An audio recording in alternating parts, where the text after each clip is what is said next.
Last week, Doug and Tyler introduced the idea of genre and the theological and historical context of the book of Judges in their kind of nerdy but really delightful father and son discussion of setting this table for looking at the book of Judges. Tyler also asked me to present the biblical context over the next 2 weeks, which really means telling stories. For those already familiar with the Bible, this exercise this week and next week, it might seem a little pedantic, but I always believe a little review makes for really good learning. Narrative is really cool, and it really just means story. The brilliant thing about the Bible, so much of the Bible being offered through narrative or through stories, we just get to tell stories. And that gives us a lot of hope for how God's going to work through us in our own stories too. And we see that God just used regular people with lots of problems and lots of faults, and well, they make dumb mistakes too. Kind of like you and me, I guess. This week we're going to cover Genesis through part of Exodus, and next week we'll do most of Exodus, all the way up through the conquest of Joshua to the book of Judges. So all in all, the next 2 weeks we're covering about 3,000 years of history. So get your rocket ship going. We don't need Elon Musk to help us. We are got our Bible and we're ready to zoom through lots of history. Are you ready? Let's do this. Genesis 1 starts with this powerful and incredible verse. And even the first 4 words give us pause to reflect. Genesis 1:1, in the beginning, God. God was there before anything else was. That really is the point.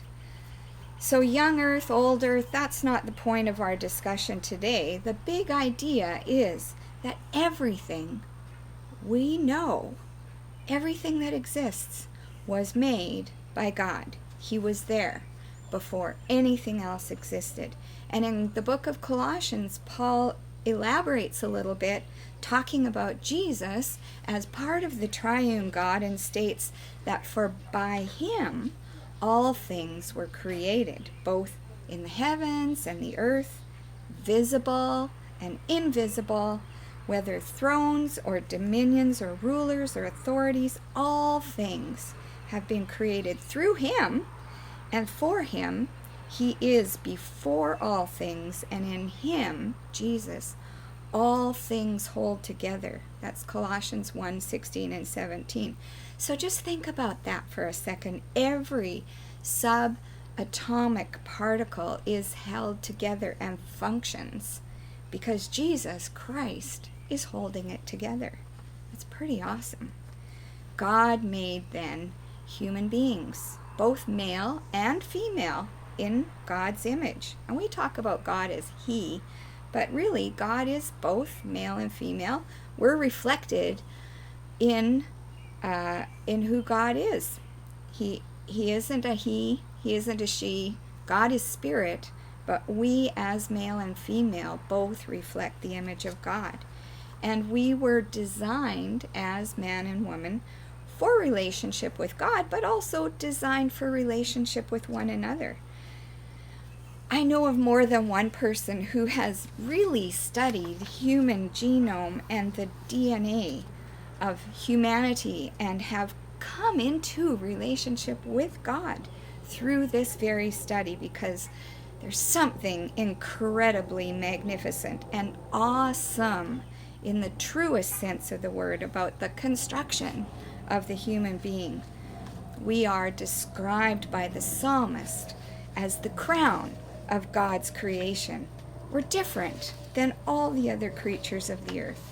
And in the Bible, we're told that when God breathed into man and woman, the first breath of life, there was a closeness, just like God doing CPR on Adam, and God then regularly met with Adam and Eve in the garden, and daily they accessed his presence with them. Pretty incredible. The first agreement God and Adam and Eve had together was that mankind, men and women, would steward the rest of God's creation, and they could access whatever they liked, with only one exception: not to eat from the tree of the knowledge of good and evil. They had daily check-ins with God as to how all this was going, and pretty well. It was going pretty well until the fall into disobedience. James teaches us that we sin out of our own evil desires. So, we like to blame Satan. We like to say, well, how could God allow Satan, the deceiver, to come and tempt them? But really, those evil desires are really just resident within all of us. We have this thing called the lust of the flesh and the pride of life, and we want to be more than we really are sometimes. Adam and Eve were no exception. In fact, they kind of started it, I guess. But what happened was, the question came to them, did God really say, is maybe he holding back on you for something that's good? And this question of trust came into being. They questioned whether God really had their best interest in mind at all times. Maybe God is holding back on us. And so they put themselves at the center of their lives rather than trusting God. And they chose to follow their own will instead of trusting in God's good plan and following what he said. Well, isn't that the basis of sin ever since? When Adam and Eve disobeyed God's command, they worshiped themselves instead. In meeting with God that night, they attempted to cover their own shame by creating some fig leaves or whatever, some kind of big leaves to cover the embarrassment that they felt, knowing that there was guilt inside of them, and yet just externally covering wasn't really going to do it. They thought that maybe God was just a big one of them and they could hide from him. But God knew. He knew he's not just a big one of us. And humans are not just little gods. The triune God is ever so much more. The consequence of sin is death. Death means separation. Sometimes temporary, sometimes eternal. But something or someone has to die to pay for the price of sin. And this foreshadows what God would do later through his sacrifice of his own Son for us. God provided the first sacrifice to cover Adam and Eve's shame and guilt with animal skins, because he could not be in the presence of their sin. And in order to protect them from forever being in a state of separation, he banished them from the garden and the daily visits in his presence. As a result, something inside humanity died, and so God set his mission to rescue, redeem, reconcile, and redefine humanity. We're going to take a break here and ask a question. Who do you understand God to be? And how does he interact with his world in your understanding? In what ways has God maybe seemed close to you or distant from you? In Genesis 11, we read further how mankind has attempted to make something greater of themselves than what they were. They wanted to build an actual access to heaven so they could be great and powerful. Proverbs 16:9 says, "We can make our plans, but the Lord determines our steps." And the central verse of the Bible, if you were to take the Bible, cut it in half, figure out what's the middle verse. Ironically, it's this, Psalm 118:8. It's better to trust in God than in man. That kind of sums it up, doesn't it? When I look back, I realize that every crisis in my own life has really boiled down to this one question. Will I trust God with this situation, or am I going to take matters into my own hands or trust me or somebody else to fix things? The evidence of this truth shows up again in the story of Noah. God looks around. He has a really tough time finding anyone who's really putting their trust and their hope in God. And sin was abounding everywhere. It was the disobedience and the outcome of people doing their own thing was really messing everything up.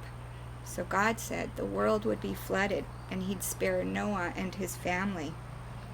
All these people choosing their own way instead of being in relationship with God. It grieved God that this would happen, and a rainbow was given as the promise that God would never again flood the whole world in this kind of judgment. Well, all the events that we've talked about so far, they do take place in space and in time. They really happened. And we can't just look at history without taking a look at geography also. Throughout history, this particular region has been a focal point of conflict and remains an area of ongoing controversy today. It's still centrally located geopolitically, and it is believed that the Garden of Eden was situated at the northern tip of the Persian Gulf, near an ancient city called Ur, which arguably it's moved a little bit because the shoreline has moved, but it is now still present-day Iraq. That whole region of Mesopotamia is where we'll find all of the biblical events that we talk about. Fast forward then about 2,000 years to a man named Abraham. We got to visit the Pergamon Museum in Berlin last year and the Louvre in Paris, and we even got to see many artifacts that date back to the years of Abraham and even years much before him. So we're going to talk about a family through whom God's promise would be revealed. Abraham was a man chosen by God, not really particularly special for any other reason than he knew God. In Genesis chapter 12, we read about his story and this special promise that God made with Abraham. Abraham was told to go to the land that God would show him. He's starting out in that area, similar to where the Garden of Eden was, in Ur, at the northern tip of the Persian Gulf. And the promise included this: not only would Abraham go to this land, but that Abraham was to be the father of many nations. His descendants would be as numerous as the stars of the sky, and that all the nations of the earth would be blessed through Abraham. That's a pretty wonderful and amazing promise. God enters this covenant relationship with Abraham. And covenant is a word that we may not be as familiar with these days, except maybe in relation to land covenants. If you buy a piece of property, there might be a previous agreement that is unalterable regardless of any change of ownership of the property. Regarding covenant, we find that God will state his I will do this for you, Abraham. And he does expect a response from Abraham, but God is going to keep his side of the bargain no matter what. If Abraham fails, God still keeps his side of the bargain. We use the word covenant with regard to marriages sometimes, and the best marriages are like this too. We keep our side of the bargain no matter what. If the other party can maintain theirs or not, maybe due to ill health, maybe for various reasons, we still keep our side of the bargain. That's covenant relationship. The troubling part about Abraham learning that he would be the father of many nations was that he and his wife Sarah were without children. They didn't even have one descendant. And they were now in their 90s, so they were well past childbearing years. They tried to devise an alternative plan. They thought there must have been a mistake. And so they had Sarah's servant sleep with Abraham to produce a son, Ishmael. But God was clear. The promise was going to come to, the promised child would come to Sarah and to Abraham. And God, keeping his side of the bargain no matter what, faithful to his word, in spite of Abraham and Sarah taking matters into their own hands, found that Abraham and Sarah did produce a son. Isaac was born. So big deal. A kid was born to old Abraham and his old wife Sarah. What does that have to do with me?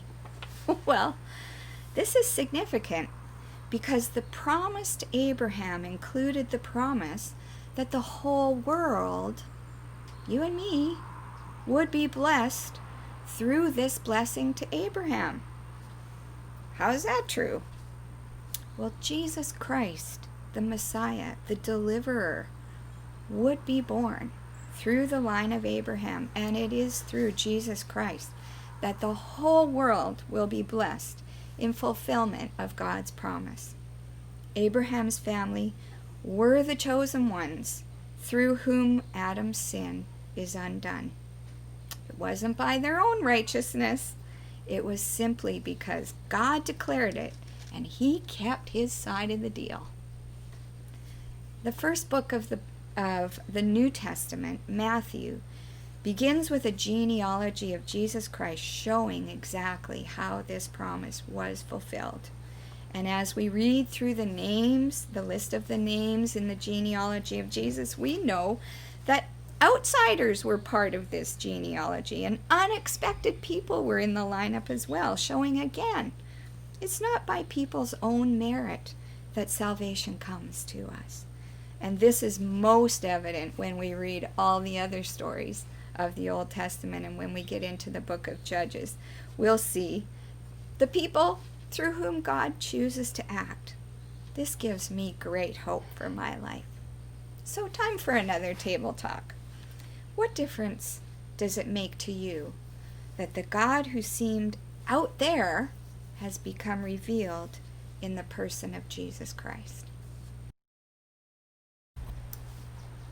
Okay, we talked about Abraham. Abraham and Sarah had a son named Isaac. And Isaac has some pretty interesting story too when it comes to, well, he married a woman named Rebecca, so couldn't be all bad. But he was a twin brother. He and his brother Esau. There's some interesting conflict through that. We don't have a lot of time to get into their story today. And neither will we have a lot of time to talk about Jacob, who was Isaac's son, other than to say that Jacob had 12 sons himself. And Jacob is a significant character. We're going to know more about him next week when we talk about the Exodus. But Jacob's son Joseph is really going to be the character I want to zero in on this day. Joseph was a younger brother, had lots of older brothers. I grew up with brothers, and I know brothers can be pretty competitive. And not that girls aren't competitive, but boys have a real kind of macho kind of way of competing with one another. And Joseph, he was a younger brother and not very well liked by anyone in his family except his dad. He was his dad's favorite, and his dad made him a special coat. And that really got his older brothers annoyed with him. Joseph had another talent. He was a dreamer, but he also had some capacity given by God to interpret or understand dreams, or have a way of understanding them. And one day, Joseph had a dream. Because they were in an agricultural environment, he dreamt about wheat. And one of the ways that wheat is dealt with as it matures is they stand it up, tie string around it. In the old days they did, and they made these stooks of wheat so that the airflow could go through the wheat and dry it out, and it wouldn't rot, and it became useful. And in Joseph's dream, one of his dreams was that his wheat was standing up tall and straight, and 11 other stooks of wheat were around his, representing his brothers, and they were all bowing down at Joseph's wheat. And he was like, wow, that's a pretty cool dream. And kind of heady for a young guy. But he made a mistake, a strategic error, in telling his brothers, who already kind of disliked him, well, a lot, about his dream.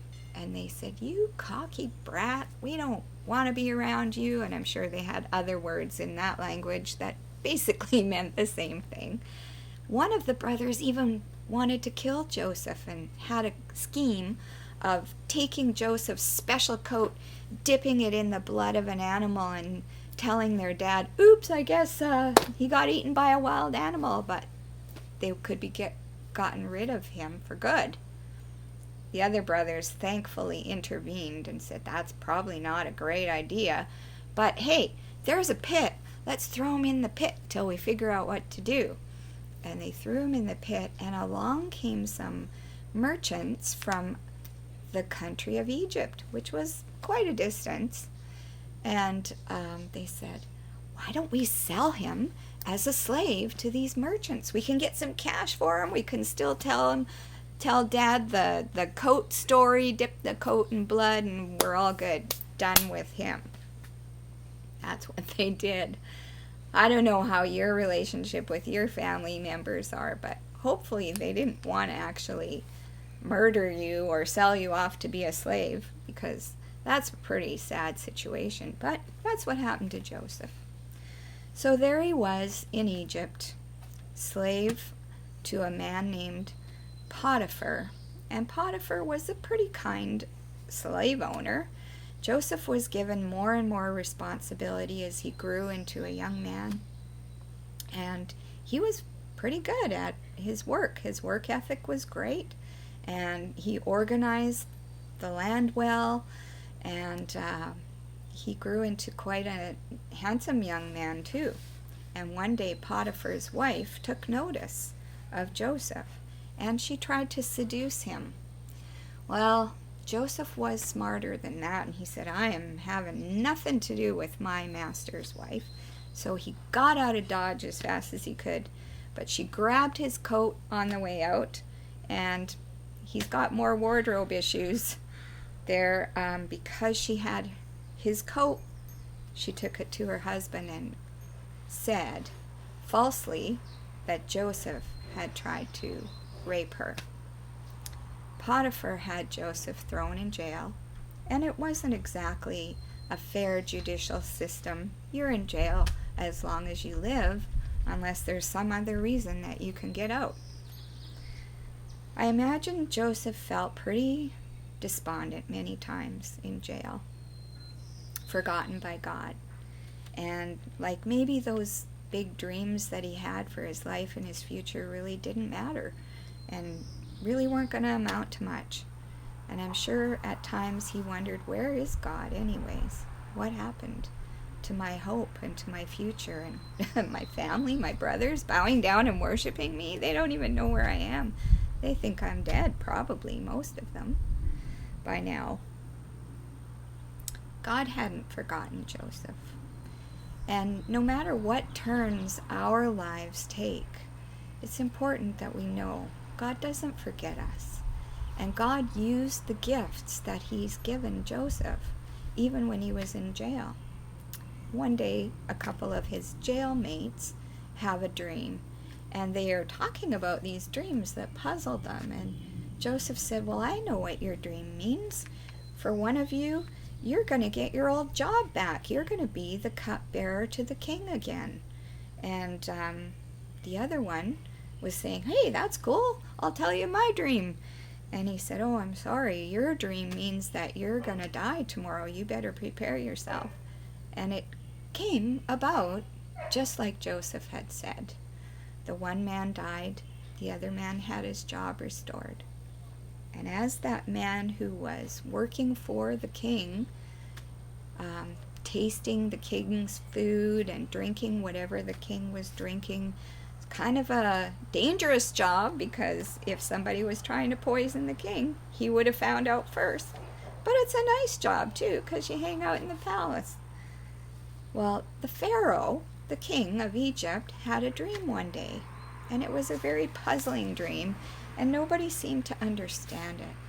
And he's talking to everyone in the palace about it, and the cupbearer remembers Joseph and says, well, there was this guy in jail who was able to interpret our dreams, and he was spot on, so maybe he can help you.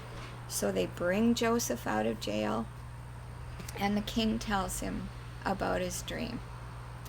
The dream is about cows, and it's about how there's these 7 very fat cows, and they get eaten up, weird, by 7 skinny cows.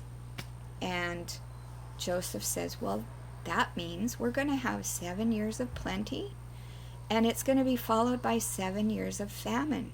So we need to prepare for this famine, the time of drought.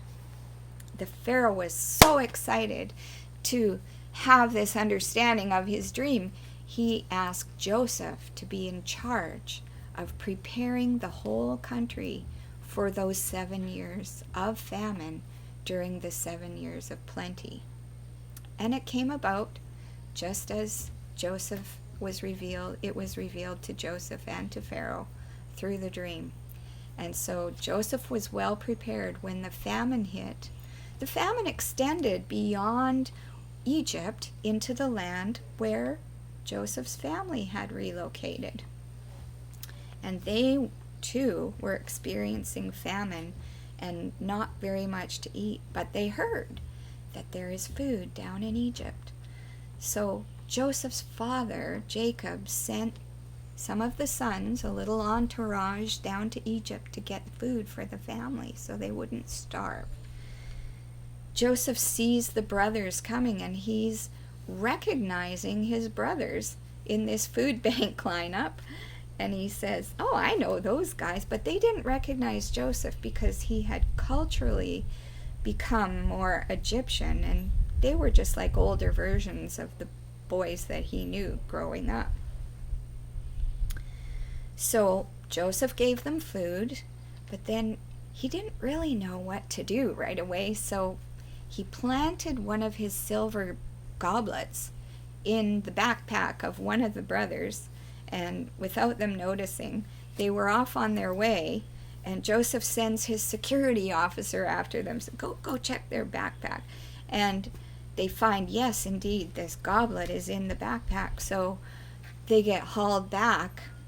And Joseph, again, he's not quite sure what he's wrestling with.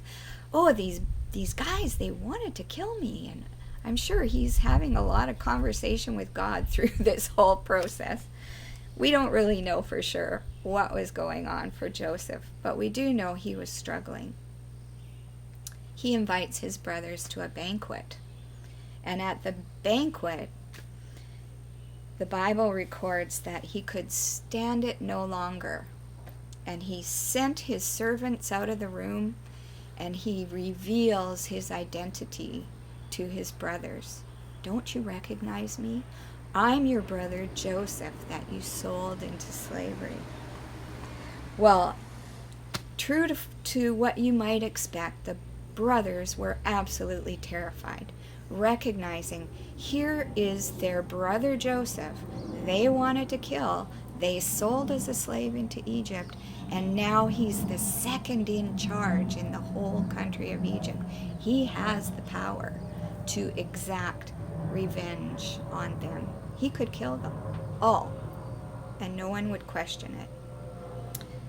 But he says, they all bow down to them, to Joseph. In fact, they say, "We are your slaves. We'll do whatever you want. We're sorry." And Joseph replies in this most remarkable way. He says, "Don't be afraid. Am I in the place of God? I know you intended to harm me, but God intended it for good, to accomplish what is now being done, the saving of many lives." Joseph recognized that God, in spite of those years of suffering that he went through, God had his way. God had plans to save not only all of Egypt and many lives, but the lives of Joseph's family. And God was glorified in the process.